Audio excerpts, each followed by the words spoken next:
afternoon, and welcome to Coffee with the Supervisor. I have two very special guests today. John Turner, who is with the Coalition to Save Plum Island, and Louise Harrison, who is with Save the Sound. Save the Sound. So two groups, and believe me, they're involved in a lot of other groups. But today they meet in a common cause with a lot of people, including myself, who is desirous of saving Plum Island. Save it from what? Well, let's talk a little bit about Plum Island. And let's talk, Plum Island is where, for those who don't know? Plum Island is a resource we should all try to find out where it is, because it's a great spot right off the tip of the North Fork. So if right I drove out and I got on Route 25 and went all the way to the end, I'd be at Orient Point, where the ferry takes us to Connecticut, but I'd be looking across the body of water where the current runs very quickly. Plum Gut. Called Plum Gut, and beyond there, Plum Island, which has been a mysterious island for a lot of different years. It is an island at the tip of Long Island. It's not the only island. You have a couple other islands out there that are all part of Southold Town. You have Little Gull Island and Big Gull Island, and then you have Fisher's Island and the Dumpling Islands out there. So you have a couple islands even beyond at the end, looking out into the ocean. But the biggest one is Plum Island, and 843 acres. 843 Give or take acres, an acre. which makes it a large island. Yes. Mostly unpopulated in the sense that no one lives there year. There may be a few caretakers that live there, but there's an animal research facility. We'll talk about that. But even before there was an animal research facility, there was a fort at its very eastern end. Talk a little bit about the fort, because it makes it historic. It does. Fort Terry was built during the time of the Spanish-American War, and there was a great concern about protecting New York City. Right. And of course, when you have Plum Gut and other points of access into Long Island Sound, the government was concerned about fortifying the coast. And so Fort Terry was built. Which is now abandoned.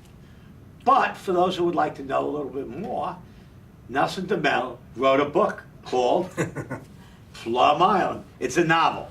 But we're not going to talk about novels, we're going to talk about real things. Sometime, I guess it was in the late 40s, early 50s, they set up an animal research facility for hoof and mouth disease. Right. 1954, the United States Department of Agriculture established the facility. And took possession of the island.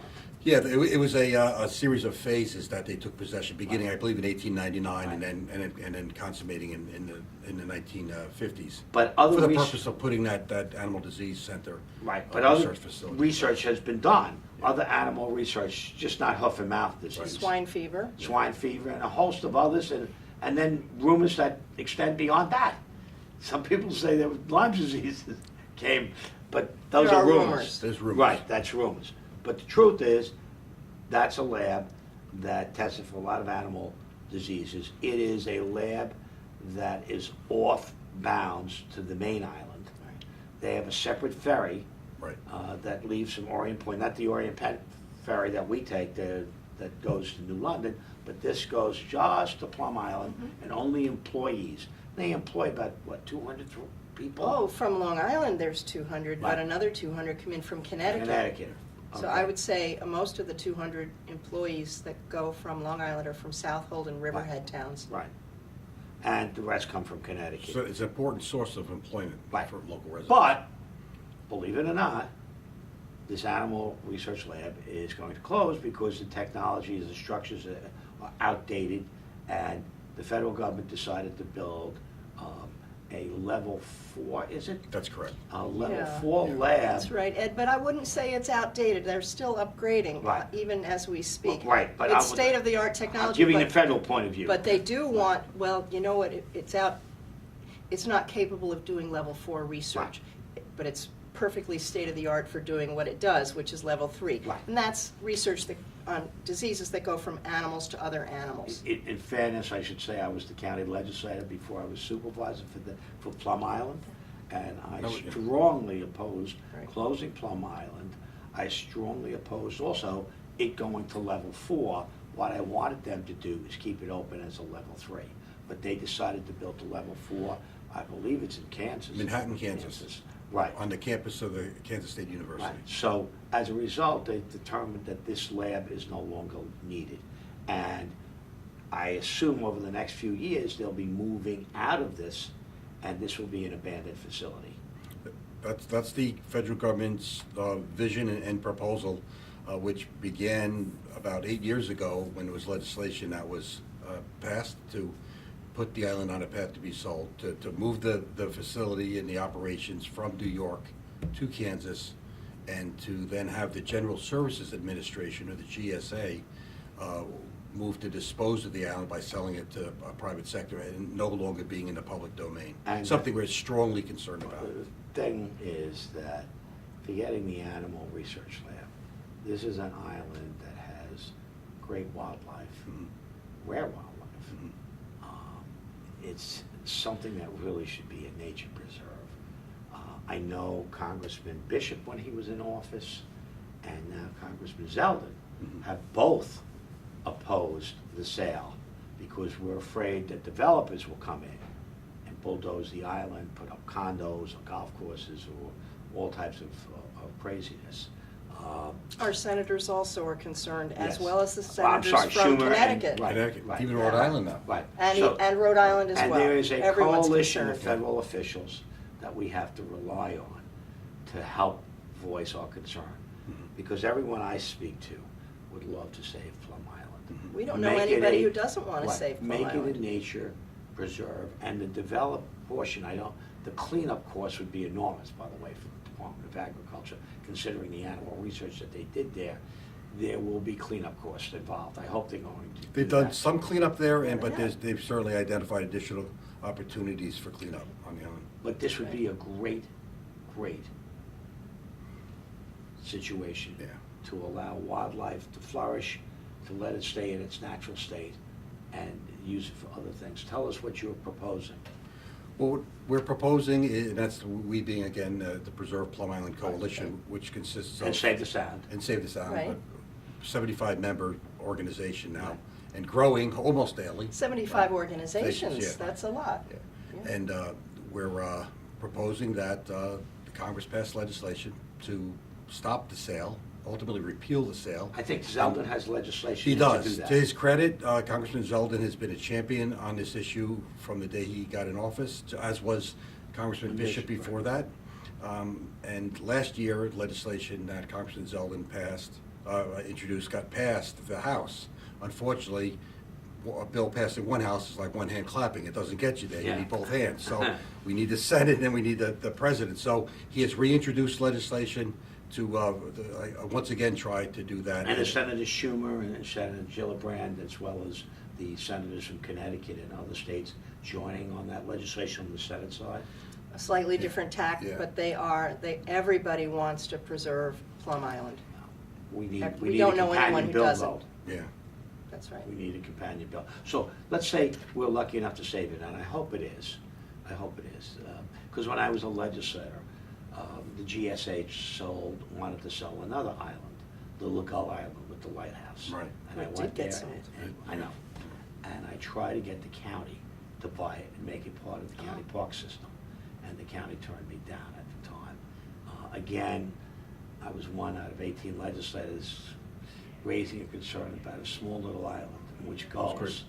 mate and seals hang Seals out are, on the rock. and they're reproducing there too. Right. Yeah, The And- seals are, the gray seals. Here's the I ironic just thing. felt so Stewart. disappointed that the Yeah. county did not preserve this historic lighthouse. You know who was bought by? Mr. Plum. A what? Mr. Plum. Really? You think about Plum Island, Mr. Plum, Yeah. fellow by Mr. Plum bought Little Gull Island from the GSA. So You're right. it's in the hands of an individual, and we all think it would have been better It would off. have been much better to be in public Public hands. space. There's some lands that lend itself to public ownership. Right. Little Gull Island did, and without a doubt, in my personal opinion, Plum Island does. Now, if we preserve it, what would be the next step? Let's say we get this bill, our senators wake up, they do a companion bill, it's the same as the House, it passes both houses, our president signs it, God Then we willing. have a study. We Right. don't have a bill right now that repeals the sale. We have a bill now that will study the alternatives, and this is something we do want. We want to know what alternatives there are to the sale. That's important. And Congressman Zeldin's bill will be asking it does ask, to find out what alternatives are out there if, for instance, the island was transferred to another federal agency Right. for protection, for education, for further National research. Park Service. Or Fish and Wildlife Fish and Service. Wildlife Fish and Service. Wildlife. Right. National You know, Wildlife. and so when that study is done, there'll be another delay for 180 days before the island could be sold. And if the worst happened, let's take a look at the worst, because sometimes Congress doesn't act quickly, and that island is sold. We have a local town. Being a town supervisor, I know the town's controlled land use, and the federal government is loath to come in and override it except under extraordinary circumstances. How has Southold Town dealt with this issue? Well, as a resident of Southold Town, I can tell you I'm very pleased with what That's why the town has done, and Is that 10-acre zoning? and even before I moved to Better than Southold- 10 acres. Yes, it actually is. Oh, yeah. It's unique to Long took- Island. this was a town that Right. listened to not only its own constituents, but to the Preserve Plum Island Coalition. Right.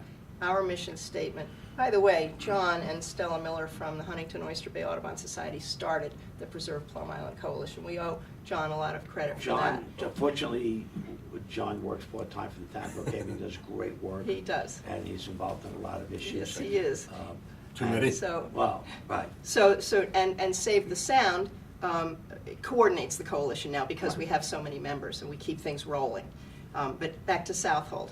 Southold had the foresight to zone Plum Island with two categories, brand new categories. One is the Plum Island Research District, Where the research where the lab is. is on the very western end, Correct. I guess the southwestern end of the island. That's right, and then the Plum Island Conservation District, which is 80% of the island. Right. Now, this comports with the Preserve Plum Island Coalition's mission statement, which is to preserve at least 80% of the island for open space, for conservation, for plants and animals, for the ecosystem, and another 20% for research.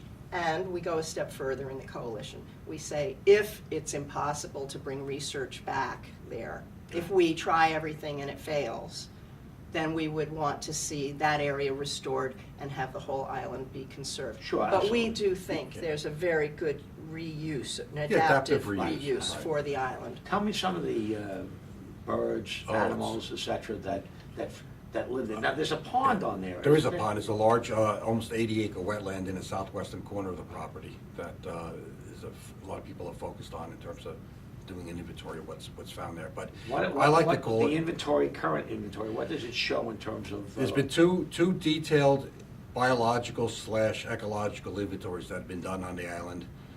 One, an early preliminary inventory done by the New York Natural Heritage Program. These Yes. are trained scientists that study nature and species and communities, and they kind of classify the natural world in a way that puts order and sense to it. And so they've gone out and undertaken this, again, this detailed inventory, the second inventory particularly. And what they've found is that Plum Island could just as easily be named Treasure Island because of Good point. the natural resources that are found. What are there. some of the natural resources? Well, I think probably the greatest attribute may be, as we talked about already, the seal haul-out site that exists on the eastern half of the property. Hundreds of harbor seals and gray seals are found there during the cold months. There's some evidence now that maybe that will become more year-round, and it might become an area where there's pupping and baby seals are They've born. even seen a They've baby seen it. harbor They seal saw a there. baby. So some thought about that. So that'd be one of the real attributes. If this could become a national wildlife refuge with public use and visitation, which is something we support, as long as it's sensitively done, Right. people would be able to enjoy this amazing seal hole outside. So that's probably the most Tell me some significant of the animal birds resource. and, There, to date, has So been. you go a little bit further to the east, and you hit Great Gull You Island. do, right. And it's packed. And even Little Gull Island, it's every square foot is taken up by a gull during mating season. Roseate terns are, yes, the roseate tern, Right. which is a federally endangered species, which breeds in great numbers, and that colony you mentioned on Great Gull Island is of hemispheric quality. Yes. It's really quite important. Those birds do come over to Plum Island a lot to feed in the waters, Right. Right offshore, as well as just loaf and relax on the beaches there. The beaches are not disturbed. There aren't people there because of the presence of the facility. The island is patrolled, so. So you have the piping plovers there too? Exactly, so that leads in, you've got And piping 213 plovers. other species of Right. birds. Yeah, So which you was have 1/4. 1,300, 219.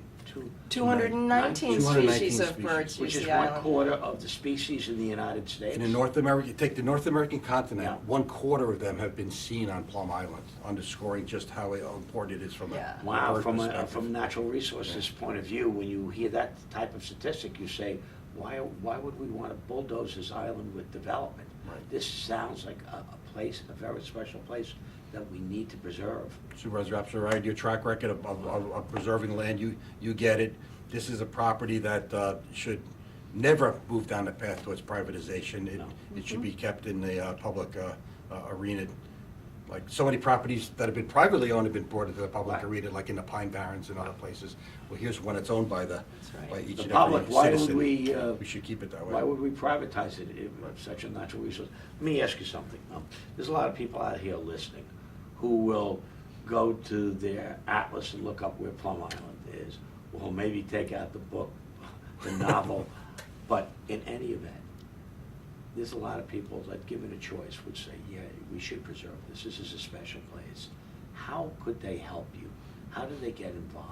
Well, And we First of all, we can I- put this up on the screen, so well, that's great. That would Yeah. be great. First thing I'd like to say to the Yeah. people in the audience is, you own this island. right. Each of us does. It's Right. federal property. It's true that the Department of Homeland Security is managing it and controlling it, Right. but each of us are already owners of this. Right. And think about the millions of dollars we're spending every year to buy open space. We already own this, so let's keep it. We would like to hear from the people who believe that we should keep it, and there's two things they can do right away. Okay. One, they can go to savethesound.org, and right on the home page, they'll see in purple for the Plum, they'll see a Plum Island piece right on the home page. If they click on it, they can sign a petition. Wonderful. We're going to be delivering these petitions to our senators, congressmen, and to our state officials.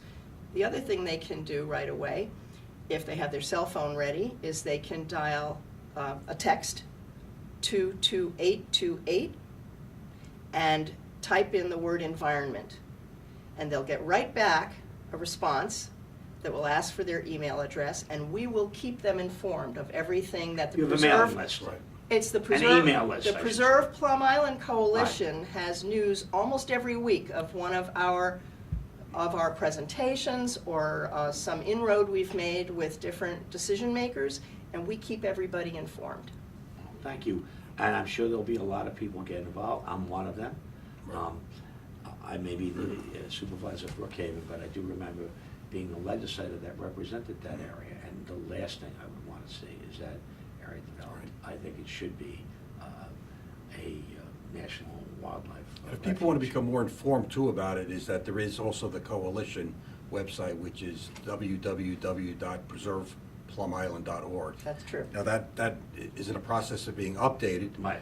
But there's a lot of the kind of earlier information when the And our mission coalition was statement. formed, and a mission Right. statement is available. Right. They Great, can so read we all the have a letters couple we've web written. pages That's where right. people can check this out. Right.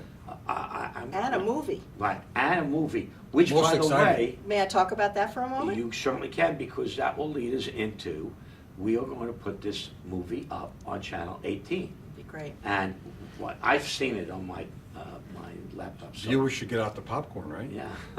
Well, It's there- not a long movie, it's a short. It's That- 12 minutes. It's 12 minutes, very short movie, but it's a very informative movie. And people who see it are touched by that because they say, this is part of God's paradise. Why would we destroy it? But tell us about the movie. Well, there's a wonderful group called Visionaries that approached the Preserve Plum Island Coalition and Save the Sound and said, you obviously have a story to tell. Let us help tell the story. we make films for public television. So they did, and they created a wonderful piece. John's in it. He's in it several times. I'm in there nodding my head. And all of our colleagues appealing to different legislators, telling our story. There's some flyovers, there's some the boat going around the island. You get to see different scenes. The lighthouse. And the We can talk lighthouse, about the the lighthouse, historic yeah. lighthouse, Yeah. the historic Fort Terry. And it also talks about the interconnectivity of Plum Island, Great Gull, Little Gull, and Fisher's Right, Island. absolutely. And did you know, just speaking of Fisher's Island has the greatest diversity of plants in the state of New York. Plum Island comes second. We can talk about the plant Plum- life, yeah, yeah. of rare plants. Orchids and Yeah, other things, yeah. yeah. It's And an with ecological management, treasure trove. If that place was managed for wildlife and for plant life, we'd have even more. Right now, it's been sort of let go wild, and the animals have come back in great numbers, and but we could even do better with a little bit Particularly of the deer. management. There are no deer on the island. Oh, really? Yes, because don't they're. let 'em. they No, don't no, let- usually they don't let them off, because I Right. know they have a boat That's a that- kind way of putting it. Yes. they- Because they're cloven-hoofed dispatch them to animals, heaven. and they Right, can yes. they could catch the diseases Yeah, that they absolutely. study there and bring them back to the mainland, so. But we're going to It's see true. this film, and we are putting it on Channel 18. That's Right. But wonderful. I want to thank you for your efforts, because... Thank you for your support. Thank you for having us. You know, as people that live in Suffolk County, live on Long Island, we want to save what's left. Yeah. And that's... What a great important. destination to go to. Oh, it is, and I want to thank you for educating people watching Channel 18 a little bit about Plum Island. It's a great place. Let's hope we can save it. Let's hope that the people in Brookhaven Town will have an opportunity in their lifetime to go visit that island. They can go now. Well, they can. It's a restricted area. They can go and they can get a tour. If you Right. have a group of 10 Right. to 32 people, Right. anywhere in there, you can call them up and get a tour. But ultimately, as a refuge. I would be- absolutely agree. Right, so that's what we're hoping for. I want to thank you both for being on here. I want to thank you for advocacy. I think this is a great cause, and whatever I can do to help you, Thank you. I will do, and that's why you're on the show, and that's why we're going to see this wonderful movie member. right after this. He is a member. Louise, thank you. Wonderful. Thank you very so much. Thank you. Thank you. Visionary is proud to present its 21st season on public television.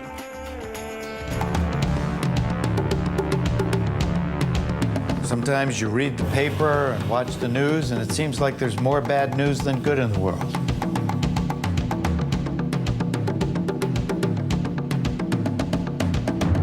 But you know what? It's just not true. I at least can hold on to something, that there's something, maybe it's small, but there's something that I'm doing to make a difference. It's just a feeling that you have. If you can help people, you have to. There's no alternative. Every child has potential that we just can't know. And so, to my mind, that's what we're doing. We are saving potential for the future.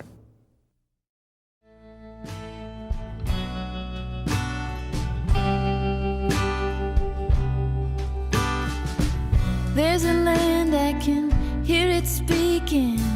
There are roots and their descendants seeking. There are two ways to look at this story, with outrage and with hope.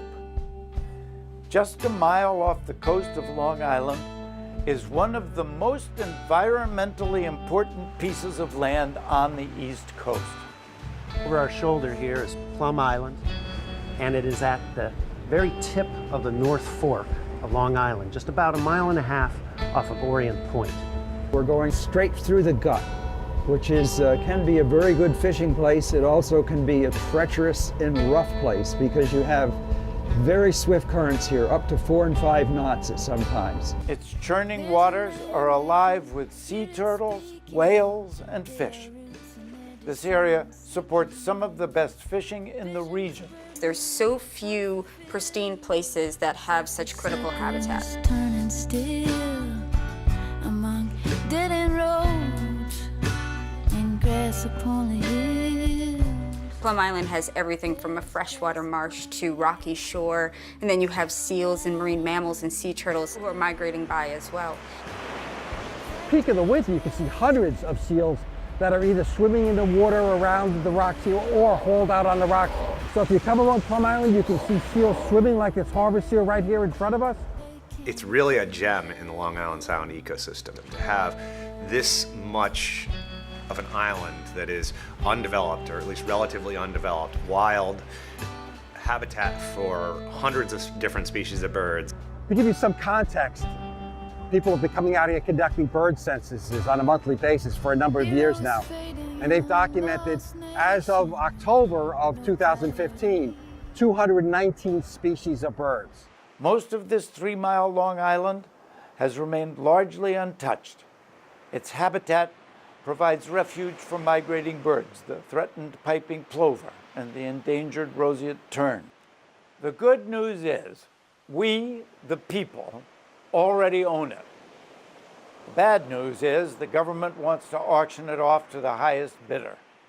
And the threat to these unique wild lands is real and immediate. We're here because of what could happen to this island in the very near future of it being sold to the highest bidder, a developer that could destroy the island. There is hope. Save the Sound and 65 other groups formed the Preserve Plum Island Coalition. If it was just one person individually trying to protect something like Plum Island, it would never get anywhere. But by putting together all of these entities, that's where you can have real power, and that's where you can have real social change and a whole group of individuals who might not ever otherwise come together for a cause and share their passion. It, along with thousands of citizens, are fighting to protect our land. Now all we have to do is to get the government to listen. I see the government as nothing more than a student who needs to be educated. We are educating the government on what the ecological importance is, historical importance is, as well as what the general public wants. State Assemblyman Steve Engelbright has called this public hearing as a way to gather a consensus on how to handle this and how to see who's interested in preserving Plum Island. Plum Island is, yes, an important singular island unto itself, but it's part of an ecosystem that the state has already recognized as being important in law. These 3 islands, Plum Island, Great Gull, and Little Gull, are an interlocking ecosystem. They work together. Interconnectivity is really a critical concept to understand in ecology because there are very few places out there that function in a vacuum. And Plum Island is actually part of an important bird area as a complex. I'll give you an example. Great Gull Island, that is the most important spot in the world for common terns where they breed. 9,000 pairs of common terns bred there last year in 2014. Without adequate foraging areas, those birds would not be able to feed their chicks. They need to fly offshore to sand lance, Amidites, a type of small fish, that they can bring back and feed their young. 1,300 pairs of endangered roseate terns bred on Great Gull Island. And then, when they have their fledglings, they will fly over to Plum Island. And there, they will raise their fledglings. They will forage around the island where there's a lot of bait fish and a lot of marine life. To order it sold as if it's a piece of meat is something that I was very disappointed to learn about that our distinguished colleagues did in Washington. Heroes fading in a lost nation with no priorities. Congress voted to sell the island and to use the proceeds of the sale to build a new animal research facility. So if you look at the island, over here's the eastern end, and we're going over to the western end. The white buildings that you see here are part of the Plum Island Animal Disease Center. Due to the fact that you've got the Plum Island Animal Disease Center on the island, and because of that, there is not currently any real public access that's allowed. As a result, you have species of wildlife that actually concentrate in fairly large numbers. The island is owned by the federal government, and it's run by the Department of Homeland Security. When the federal government decided to sell it, it was a shock to the community, and I live in Southold, and I was on the Southold Town Board at the time. The law was passed in 2009. It doesn't state it has to be sold to the highest bidder. It says it has to be sold in a public sale taking into consideration important governmental interests. While the GSA and Department of Homeland Security have repeatedly claimed any conservation options were out of their hands, the truth is, congressional language offers the agencies multiple levels of discretion. So based on this language, it's clear that one, GSA and the Department of Homeland Security can effectuate a conservation sale, one that sells a portion of the island that the facility is located on while conserving 600 plus acres of open space. Many of us often say that this is exactly the type of property that we would all be clamoring to acquire as open space. The beauty of this situation is that we, the people, already own it. We only need our federal government to stop going out of its way to divest us of this public trust property. Supreme irony here is that we, the people, already own this island. We've owned it for over a century. Now, an agency is taking the most conservative bureaucratic view it possibly can to sell it without taking into consideration the ecological treasures out there, the conservation value.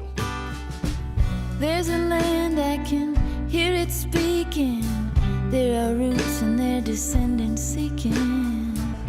The history of Plum Island originates with the Native Americans, particularly Pequots, over in Connecticut, using it as a storehouse for food. It eventually went to two families, the Beebe family and the Skellinger family. They started splitting up the farms among their descendants. Finally, with the Spanish-American War starting up, the Army Corps of Engineers took over parts of all the long chain of islands that Plum Island belongs to, and they built a series of forts. So we're now coming up on what we call the parade grounds area of Plum Island. That also is where the barracks, the former Fort Terry. That was there from about 1898 all the way down to World War II. One of the cultural assets of Plum Island is the remains of Fort Terry that were built during the Spanish-American War to try to ensure the protection of New York Harbor. By the time we get to World War II, they say, all right, everything is outdated, we don't want it anymore.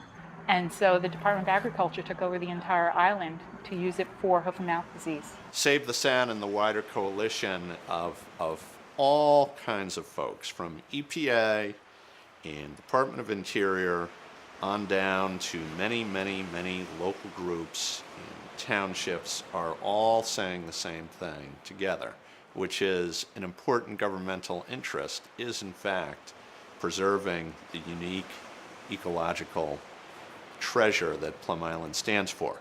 The message is, if the federal government is not interested in running a research facility here, then they should either put it into a park system or they should give it to the town of Southold, who will manage it.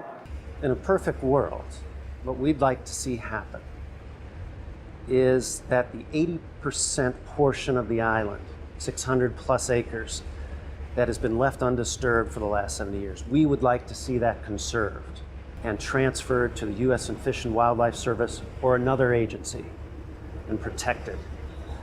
And we would like to see the 20% of the island that currently is occupied by the Plum Island Animal Disease Center adaptively reused in order to keep the jobs. Those are important too.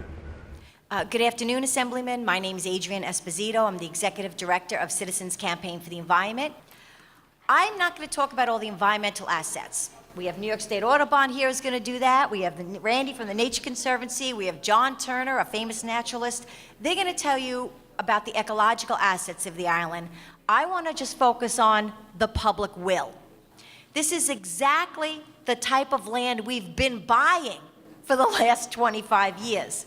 This is exactly the type of land the public has voted again and again and again in asking us to preserve. Simply put, the island is magnificent. The public wants this type of preservation. And the best news about this island is we don't have to buy this island. We already own this island. All we have to do is continue to do that.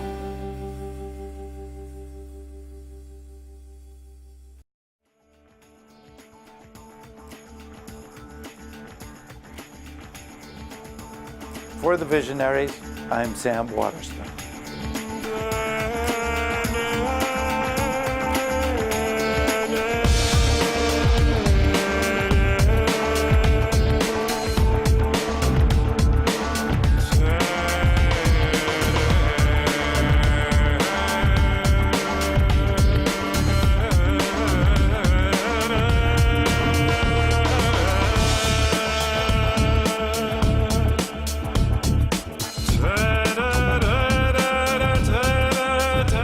Visionaries is brought to you through the generosity of the Anna Maria and Stephen Kellen Foundation, CoBank, the Catholic Communication Campaign, National Cooperative Bank, the Community Foundation of Eastern Connecticut, and Eco Serendip Villa and Spa of St. John, and also by Capital Impact Partners, City Foundation, HG Promise Foundation, and PNC Bank. Additional support was provided by the following: